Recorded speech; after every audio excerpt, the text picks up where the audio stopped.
আমাকে তো ধরে নিয়েছি।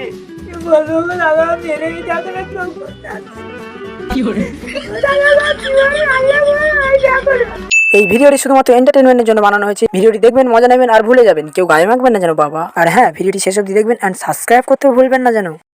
বাবু, হ্যাঁ এসিপি যে বলো। আচ্ছা বলছি, হ্যাঁ আপনি তো গতবারে বলেছিলেন যে একটা ক্লু পাওয়া গেছে। সেটা তো আমি পেয়েছিলাম। বলছি যে আপনারা যে এক সপ্তাহ ধরে ঘুরছেন, আপনারা কি মানে জোগাড় করেছেন কিছু? ক্লু বলতে ডাক্তারবাবু একটা আমরা পেয়েছি। আচ্ছা ডাক্তারবাবু আপনি বলুন তো, দুটো মানুষ হুবাহু কি এক হতে পারে? হ্যাঁ পারে পারে, দুটো মানুষ একই রকম হতে পারে। যেমন ধরুন, ডাক্তারবাবু সেটা কিভাবে সম্ভব? আছে পাওয়া যাবে একটা। ডাক্তারবাবু কি যে বলেন, শেষ। বলবো না তাহলে মারা গে যা। ডাক্তারবাবু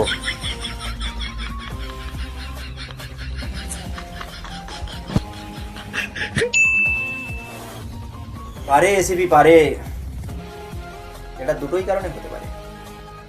কিভাবে ডাক্তারবাবু? নাম্বার 1, হয়তো ওরা দুজন জমজ ভাই। Number 2, plastic surgery. আচ্ছা প্লাস্টিক সার্জারি মানে কিছু বুঝলে ভকু? আমি একটা বিরাট গন্ধ পাচ্ছি, তবে গন্ধটা অনেক ভিতর থেকে আসছে। গন্ধ আমিও একটা পাচ্ছি স্যার, অনেকক্ষণ দিয়ে।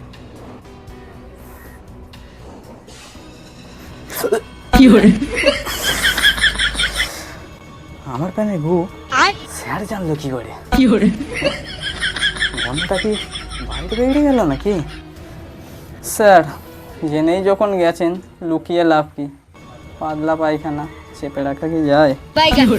আচ্ছা তাই তো বলি ইন্সপেক্টর পাঁচু, আমার নাক ফাঁকি দিয়ে কেউ যেতে পারে না, তবে গন্ধটা অনেক ভিতর থেকে আমি পাচ্ছিলাম।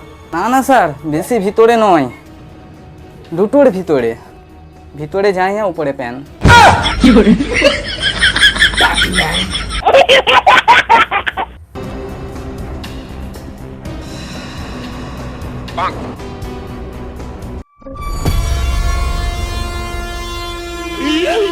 ম্যাডাম আপনি? এসিবি গুপ্তা, আপনার গাফিলতির জন্য আমাকে দিল্লি থেকে আসতে হলো। কেন ম্যাডাম কেন? আমরা তো প্রায় কেসটা হ্যান্ডেল করেই ফেলেছি ম্যাডাম। থামুন, এই মার্ডার কেসটা আজ 1.5 মাস চলছে। আমি আপনাকে 3 দিন সময় দিচ্ছি যেন 3 দিনের মধ্যে কেসটা সলভ হয়ে যায়। Yes ma'am. দ্বিতীয়বার আর আমাকে যেন না এখানে আসতে হয়, কথাটা মাথায় রাখবেন। ওকে? Okay madam.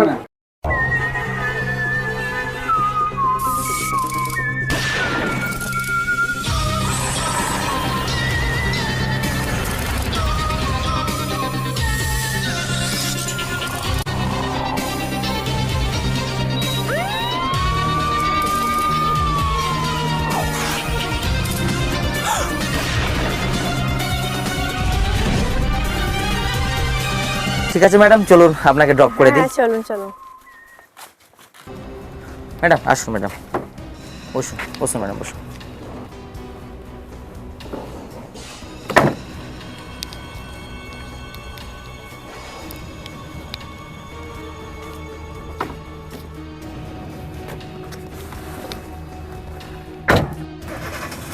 কথাটা মাথায় থাকে যেন। Yes ma'am.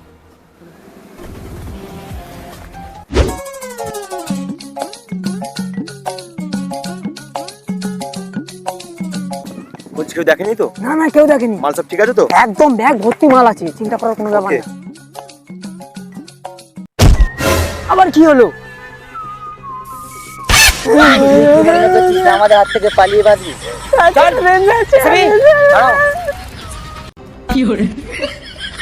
বল তোরা কেনই বা ওই ছেলেটাকে মেরেছিস? কতদিন ধরে তোরা এইসব কাজ করে বেড়াচ্ছিস? তোরা কোন গ্যাংয়ের সঙ্গে কাজ করিস? তোদের সঙ্গে কে কে আছে নাম বল। স্যার ওদেরকে আমি কাউকে চিনি না স্যার, আমাকে সুপারি দেয় আমি কাজ করি স্যার।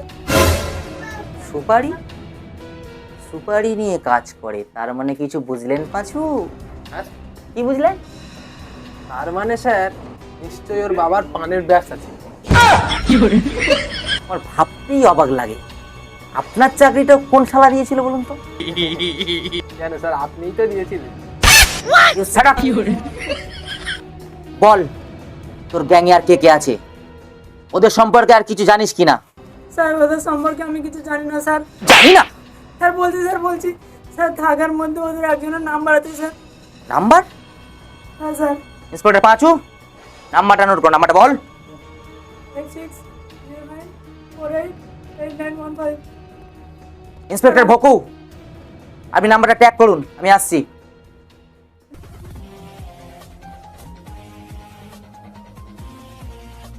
লোকেশনটা তো খুব কাছের মনে হচ্ছে, দেখি একবার কলটা করে।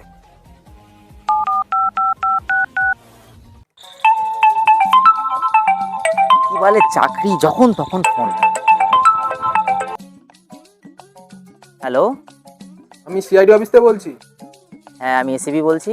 ওরে শালা, নিজেকে আমার এসিপি বানিয়ে ফেলেছি। তোর মতো এসিপি রেসিপি আমার পকেটে থাকে। আমি সত্যি এসিবি বলছি। শালা ধরলে এমন জায়গায় মারবো না, জীবনে বাবা হতে পারবি। পাঁচু, আপনি কিন্তু ধৈর্যের বাঁধ ভেঙে দিচ্ছেন। ওরে শালা, ওদের নেটওয়ার্ক তো খুব হাইফাই, আমার নামটাও জেনে ফেলেছে। পাঁচু, ইয়েস স্যার। আপনাকে শুধু আমি একটা নাম্বার ট্যাগ করতে বলেছি, আর আপনি কিনা সেটা না করে আমাকে ফোন করে গালাগালি দিচ্ছেন। সরি স্যার, ভুল হয়ে গেছে। আমার মনে হয় ওই শালা ভুল নাম্বার দিয়েছে।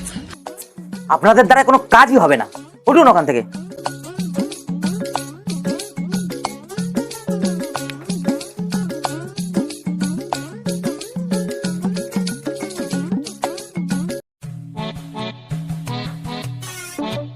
হ্যালো, আমি এসবি গুপ্তা কথা বলছি। এসিপি, আমাকে ধরাটা এত সহজ ব্যাপার নয়। সিআইডির হাত থেকে পালিয়ে যাওয়া তো সহজ ব্যাপার নয়। তুই যে গর্তে থাকিস না কেন, আমি ঠিক তোকে ধরে নেবই। আরে গেড়ে, আমি যদি তোকে বলি যে আমি কোথায় আছি, তবেই না পাবি? আমি তো বলবোই না যে আমি ফুলবাগান 303 নম্বর রুমে আছি, তা আমাকে পাবি কি করে?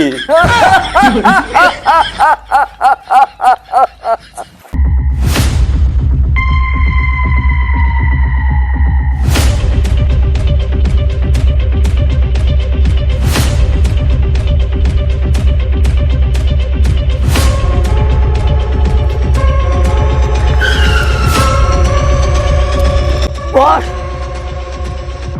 বস, বস।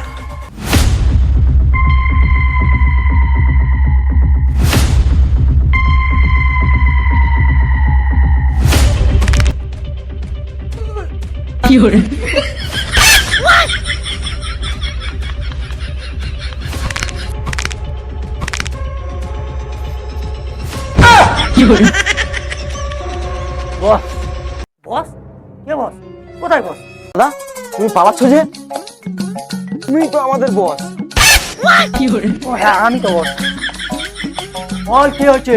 বস, সর্বনাশ হয়ে গেছে বস। বল কি হচ্ছে? কি বস, বস, সিআইডি আমাকে ধাওয়া করেছে বস। সিআইডি? বস, সিআইডি আমাকেও ফোন করেছিল। আমি কি বলেছি জানো? যে আমাদের জীবনে ধরতেই পারবে না। তারপরে কি বললো? তারপর সিআইডি বললো কেন? আমিও মুখের উপরে বলে দিয়েছি যে আমি ফুলবাগান 303 নম্বর বাড়িতে আছি। আপনি জানবেন কি করে? আমি তো বলিনি। তুই সারা সারা ফুলবাড়ির ঠিকানাটা বলছিস না? আমাদের এখানে আর একটা মিনিট থাকা ঠিক হবে না, কোন মুহূর্তে সিআইডি অ্যাটাক করবে। চল। সিআইডি? যেটা পালিয়ে যা, সিআইডি এসে গেছে।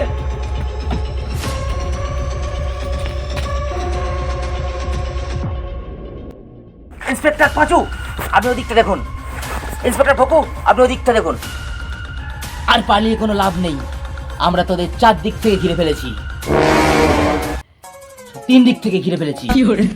ইন্সপেক্টর পাঁচু, আপনি কিছু দেখতে পাচ্ছেন? স্যার, আমি কিছু দেখতে পাচ্ছি না স্যার।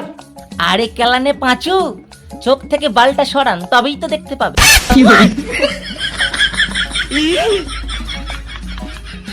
ইন্সপেক্টর ভুকু চলুন।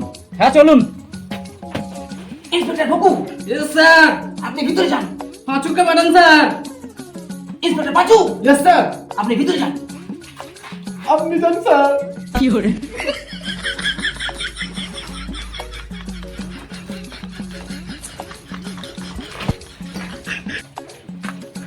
আয় বাইরে বেরিয়ে আয়।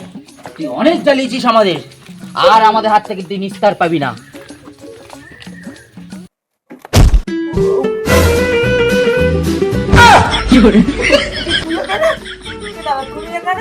আমাকে তো ধরে নিয়েছি। দাদা মেরে যাবে না কেউ দাদা কি বলে আল্লাহ বলে আইডিয়া করো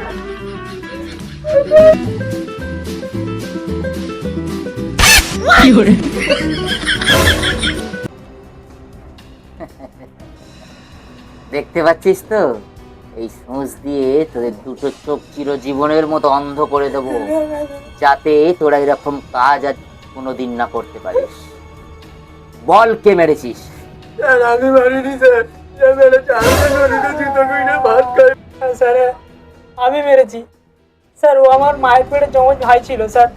স্যার আমি মারতে চাইনি স্যার, এ মারতে বাধ্য করেছিল স্যার। তুই কি না তোর বসের কথা শুনে নিজের ভাইকে মেরে ফেললি? আর তুই কেনই বা মারতে বলেছিলিস ওকে? স্যার ও আমার পাটাকে মারলে অন্য পার্টির কাছে বিক্রি করতো, তাই ওকে মেরে দিয়েছি। বাহ বাহ বাহ। আর তুই বসের কথা শুনে নিজের ভাইকে মেরে ফেললি।